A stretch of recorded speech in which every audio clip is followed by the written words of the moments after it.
Hello!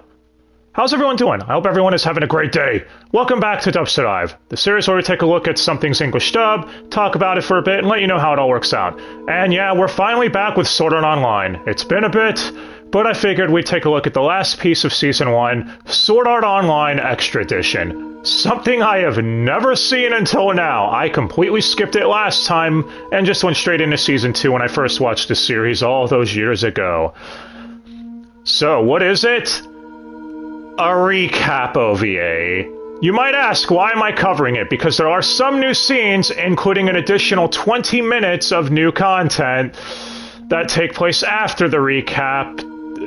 Why? Whatever. Let's just get right into this. Sword Art Online Extra Edition. Oh yeah, it is extra, bet it is. Released in December 31st of 2013, with the dub being in the Blu-ray box set. However, all of the stuff that was recapped was recycled. They didn't redub any of this.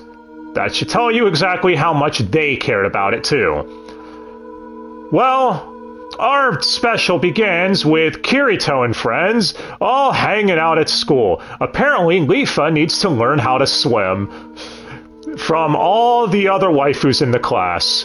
Dumb bitch. I always knew she had tits for brains. Anyway, turns out Kirito has to go talk to the counselor. Lisbeth teases, saying, to not flirt with the sexy counselor. Kirito shouts back, hey, it's not my fault she's hot, which, by the way, I'm gonna be honest, hearing Bryce say that was pretty hilarious. This is the line that gets Asuna irritated, though, and jealous. Not the fact that he already has a colossal smorgasbord of harem waifus around him, too, but whatever. Kirito leaves, and as we get to the office with him, he meets Mr. Kikuoka, who was briefly mentioned in the novels. I don't think he was mentioned in the anime, though. He's part of the VR department that's working with the SAO survivors, basically, and experimenting, or finding out what went wrong with the experiment. You know, all that shit. Kikuoka is voiced by Matt Mercer. You don't know him as Levi from Attack on Titan, that final season that will never end, and Tsukishima is my friend from Bleach. He wants to question Kirito about the SAO incidents and the ALO incidents. First, I'll mention Matt Mercer's portrayal here is fine. He does a really good job voice acting this character, which, I mean, it's Matt Mercer. Don't think I can really think of a bad role by him. And he's doing his calm, soft-spoken voice here. So, you've heard Matt Mercer in this role before, is all I'm saying. Anyway, Kirito doesn't want to, but Kikuoka reminds him it was him who told Kirito which hospital Asuna was stationed at or being held at, and it was him who let Kirito keep the nerve gear, as well as it's him who's keeping the SAO survivors out of the spotlight. In short, Kirito has to do it because he fucking owes him. Cut to the waifus all comparing swimsuits and chest sizes, of course, because shenanigans, because you already know we're about to get fan service. How do you make people sit through a recap? Throwing their favorite waifus at them in fan service scenes. Yeah, they really did that. Wonder if Reki Kawahara would ever do that again. Or is he still being a total bitch about that stuff with Alicization? For those who don't know, we'll get there eventually. Back to Kirito's land. He talks about how SAO began on November 6, 2022. We're in 2023, and there is no such thing as a fully immersive MMO yet. You lied to me, Kirito, you bastard. Well, here's our first dub fuck-up. Well, our primarily only one. Kikuoka asks Kirito, how did it feel when Kaiba revealed that the game was a game of death and survival? Kirito's response, all I could think about is how it was gonna survive. Not how I would survive, how it would survive. And he was referring to himself as he goes on to talk about himself right after that, how he decided to go on his own immediately after to try surviving on his own. So yeah, they fucked up. Anyway, it's same old. After he recaps that scene with how he first got in SAO, back to the pool with the waifus learning how to swim, and yeah, Lisbeth teasing Leafa, and Silica, etc. But this is where the recap really gets stupid, though. Let me explain. Back to Kirito. He said, he recaps the whole Sachi incident, you know, where his whole guild almost died or whatever, and he was the only survivor. As he says this word, or this line, making friends and having to watch them die is a horrible thing to have to endure. But SAO basically made him relive that again and again and again. Then it just cuts to TNA with everyone swimming in the pool again, and the waifus. What kind of tone shift is this? I brought this up during the ALO arc last time, the Fairy Dance arc, but I'm bringing it up again. That would be like if I came to you and said, hey, guess what? Your dog's dead. Live with it, motherfucker. Oh, and here's a picture of some anime titties. Like, why? Well, this leads to the waifus talking about how they all met Kirito. Also, they comment about how they have to go on a quest soon after this is over, so alluding to the new content. After the waifus all reminisce, Lisbeth then decides to ask Silica, because it was after Silica's recap or whatever, where she says that Kirito said he reminded her, or she reminded him, of his sister Leafa. Lisbeth's like, yeah, I don't know how that's possible. I mean, you're so flat, and she's so, well, not. Making Silica sad. Hey, Silica, flat is justice. Anyway, let's see. Asuna talks about how she met Kirito. I'm so happy I could just skip over all this. The others all wonder how far Asuna and Kirito got together, since, you know, they were married in-game. Well, if Chapter 16.5 is anything to go by, pretty far, I'd imagine. What's Chapter 16.5? Reki Kawahara's official fanfiction that he wrote of the characters, anyway, I never mind. Let's see, recapping the Yui shit, yeah, I'm definitely skipping that, I don't want to sit through that again. And yeah. The Heathcliff fight is recapped, as Matt Mercer over there, Kikuoka, I'm never going to remember that name without having to look it up real quick. He debates how Kirito survived getting killed, and Kirito doesn't even know. All they have to do, honestly, is bring up the item that he gave to Klein that revives you. You know, when he went on that quest, the reindeer quest bullshit, the Christmas quest. Anyway, it's now time to talk about the Tsuko incident. You know, the Todd rapist. Speaking of which, I should mention, some people did say that the A1 animation did make it look a little suggestive during those scenes, and I did compare SAO to Berserk, which was wrong of me. One is one of the greatest pieces of fiction ever written. The other is Berserk. I can't even pretend to say that with a straight face, I'm sorry. In any event, though, you're free to have your opinion of it, obviously. I mean, come on. I can't take that away from you. But I still think a lot of people did overreact to this shit. Much like Goblin Slayer. But that's a topic for a different day.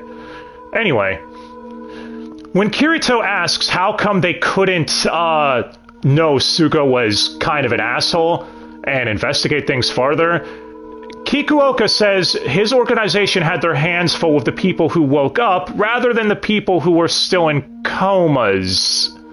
Even after saying they knew Tsuko worked at Kayaba's lab on the SAO Motherfucker, this doesn't make any sense. So you didn't look farther into the people who were in comas, devote a team to that at the very least, and maybe look into Kaiba's associates to make sure they weren't still keeping the experiment going in any way, shape, or form? I got nothing. This OVA is pissing me off. Whatever, back to swimming lessons, as Leafa's already learned how to swim in less than a couple of hours. Sure, whatever. Well, after Leafa recaps her meeting with Kirito and ALO and how she found out her and Kirito were brother and sister, and etc. She found out his avatar was Kirito, her brother.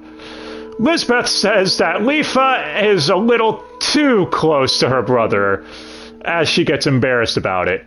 I would say that in the novels, I'm not sure if I made this clear last time, it is made abundantly clear Lifa feels disgusted with herself for liking Kirito, even though they're, you know, they're cousins or whatever. The anime barely touched upon that at all, so I will give it that. Anyway, back to Kirito's recap. He still calls Kate Sis cat seats when they show up. Yeah, what the fuck is a cat seat? Oh, tomato, tomato. But after the whole thing with Sugo is wrapped up, finally the recap is mercifully over. Kikuoka asks if Kirito's ever heard of the item called the Seed. That's the thing he used to create new Aincrad. Kirito says yes, and GTFOs after saying it. Kind of an awkward end to that, but whatever. Either way, cut to Alpha Online, as Klein and Kirito are at the beach, perving over all the waifus who are there too. Aegyo arrives, saying, "Sup, dogs?" and hearing Patrick Seitz say that. Oh, it cracked me up, it was stupid. But apparently we're here to go to an underwater dungeon quest for Yui, because Yui wants to see a real whale. You're in the virtual world, so you're not going to see a real whale, it's going to be a virtual whale, but what the hell ever. So, either way, that's why we're doing this. Klein is disappointed the waifus are wearing armor over their swimsuits, which I understand, man. I get it. But enough of that. It's time to head for the quest. Also to cast a water-breathing spell, and gotta give Jeremy Lee credit here. She had to say it in a silly language, and I guess it sounded believable. As they head into the undersea area. Anyway, they find an NPC at the undersea destination, right outside the dungeon area, and Klein hopes it's a mermaid, but it's an old dude. Never change, Clyde. The old dude is voiced by Michael McConaughey, Baragon from Bleach, and King of Britannia from Seven Deadly Sins and Code Geass. He's retired now, so we're probably not going to hear too much more of him. And he is fine, it's a typical, he's barely here. Lifa thinks something is off about him, as he wants them to find a pearl in exchange for a hefty reward. They head into the new underground sea dungeon, as Klein tells Kirito to help Lifa, saying that it's clear she's uncomfortable being in an underwater area, and not used to this shit. Kirito thinks about it, as him and Klein almost fall into a pit trap. Aegyo calls them blind dumbasses. Hey, I take offense to that. Suika thinks, though, that Kirito's rad no matter how clumsy he is. That is literal dialogue she says. Yeah, I'm sure that anyone says rad in this day and age. Especially Japanese schoolgirl. Okay. We montage the rest of the area. Apparently there's crab people down here. Yeah, got crab. Till a monster shows up. They're struggling against it. Lifa's struggling to feel confident because underwater fear, but she decides to help out anyways and push through it. She remembers nearly drowning when she was younger, but Kirito saved her. Just like she's about to fall into an underwater thing here, and Kirito saves her now. Wouldn't it make more sense for her to conquer her fear and be the one to save him this time to demonstrate growth? Anyway. Monster is defeated as they get the pearl and give it to the old dude. As Lifa is like, no, something seems off about this. There's something sus about him. But it turns out the pearl is an egg. The old dude then turns into a kraken, saying the pearl is the egg of the royal child. Making me think of the egg of the king from Berserk, but, you know, the Crimson Baylet. Man, I've got a lot of Berserk on the mind. Well, the fight begins as Yui says the Kraken's stats are higher than any boss in New Aincrad. Well, sure. But suddenly, before anything can get worse, the Lord of the Sea Leviathan shows up and challenges the Kraken to a duel, and I have no idea what the fuck is even going on anymore. I'm just rolling with it at this point. Leviathan is voiced by Jameson Price, the racist. I'm not letting that go. That was fucking stupid. D-Tard from Code Geass, and the Count from the Count of Monte Cristo. And it's your typical Jameson Price, so I don't know what you all want me to say. the Kraken flees, promising to be back one day. Bullshit, you are never going to be mentioned again, I'm pretty confident in saying that. As Levi, Athen, explains how the egg, I almost called it the Aang, fucking Avatar now. The egg is of the new king of the sea. That's what it is. So I guess it really is the egg of the king. Motherfucker. Anyway, he'll take the egg in for protection as he transports everyone out of the dungeon on a whale as the quest is complete. And our characters are all happy, getting to ride this whale together. And my response is, what the hell was the reward for completing this quest? If it was just to ride on a whale, that's fucking stupid. Oh, Reki Kawahara. I'm so happy I know from here your writing starts to actually improve, because this was fucking stupid. But yeah, the OVA ends, post-credit scene with Kikuoka getting a call, and that's basically it. What a pointless fucking OVA. And I know someone's gonna say, well, the OVA probably had to end with them showing that they're moving on from the trauma of SAO and ALO that it caused them, that they can actually relax and be happy. Well, here's my response to that. I think that's bullshit, because we already more or less got that in the epilogue of SAO Season 1 when they built New Aincrad to adventure together anyways. We already knew they were moving on. Not to mention, you had to sit through an hour's worth of recap for this shit, so I'm just wondering, who was this for? New fans to help them catch up? Because, I mean, the recap is so rushed, I don't think that would work very well. They would just toss it to this universe, etc., since it references shit right out of the gate that they would have no idea of knowing without watching Season 1. Was it for old fans? I mean, it's recapping everything they would have already known. I guess it could have been to give them a refresher before Season 2 came out, but even then, I don't know. Either way, this OVA was something I will probably never watch again. Was it worth it seeing, or just to see Lifa, Silica, Lisbeth, Asuna, in swimsuits? Okay, maybe it was worth it to see all the waifus in swimsuits, but that's not the point. That's the degenerate part of my brain speaking. Jokes aside, this OVA was probably not worth a damn. If you just want to see the 20 minutes of new content, which I still think wasn't really worth all that much, just skip all the recap shit. That's what I did. I skimmed through it and saw it was... yeah, the recap stuff was very rushed. Clip shows are just garbage. But enough of me bitching about that. How was SAO Season 1 as a whole? The Aincrad arc I still think is pretty solid, despite it having flaws that I've mentioned before. The ALO arc is definitely a step down, but I still think it's watchable. This, the one time I'd say just fucking skip it right out of the gate. So, yeah. Despite its problems with SAO, I still enjoy the series. Call it a guilty pleasure, call it whatever you want, I still think it's fun. You could just turn your brain off and enjoy the power trip fantasy, I guess. And the animation is still considered really solid. The OST I think is phenomenal, which is something I can judge. And the dub I also think is pretty good, despite all the recycled voices. But hey, because of the recap stuff, we got to hear Vic Mignogna again. Okay, enough of my man crush. MVP for the OVA, I don't know. Fucking Bryce, I guess? Sure, I don't care. The OVA is dead.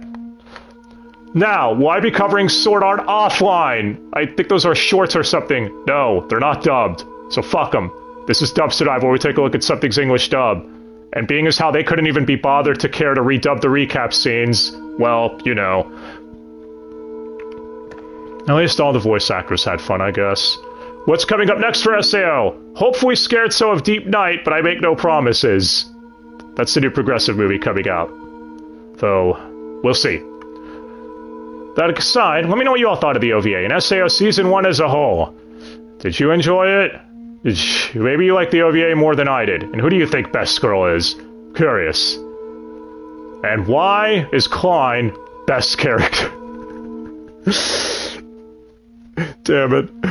Alright guys, thanks again for watching. Listen to me ramble on about this shitty OVA for however long it was. And hope y'all are still enjoying this retrospective of SAO. But I guess that's going to do it for me. So, hope y'all have yourselves a fantastic day. And, yeah, thanks again. We'll be back next time with something else. With SAO, Like I said, Scared So Deep Night or Season 2. We'll find out. And hopefully I'll see you all here with me in this SAO retrospective. So till then, have a great day.